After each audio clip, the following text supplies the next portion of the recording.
MPC has decided by majority vote to cut the key repo rate by 15, that is 15 basis points, to 3.35% per annum.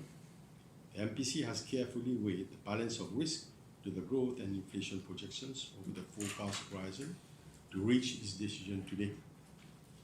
This cut is expected to prop up business confidence and give some breathing space to the private sector and households. The MPC remains vigilant and will continue to monitor risk to the outlook.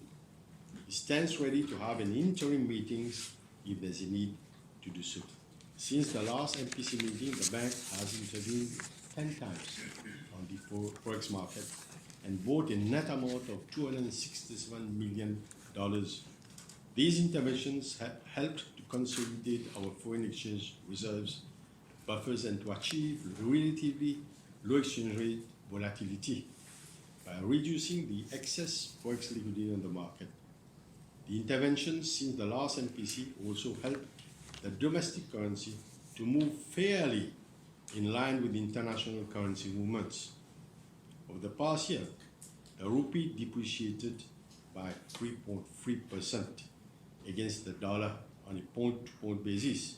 This week, the bank intervened to sell forex given temporary short positions of operators on the FX market, the first time since October 2012.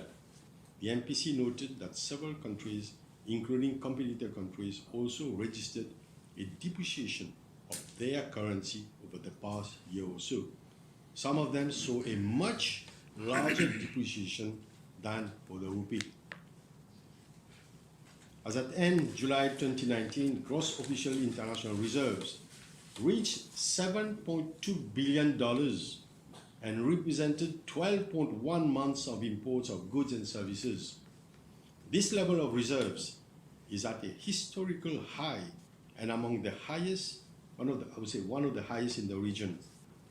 The bank has maintained its forecast of real GDP growth rate at 3.9% for 2019. It has forecast growth of around 4% for 2020. But this forecast is subject to downside risk.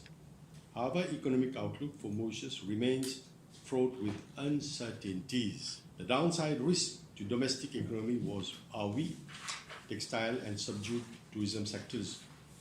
Protracted low inflation, volatility on international financial markets affecting the exchange rate, weakening external demand, and the yet unknown implication of the currency war. The domestic economy has shown good resilience so far.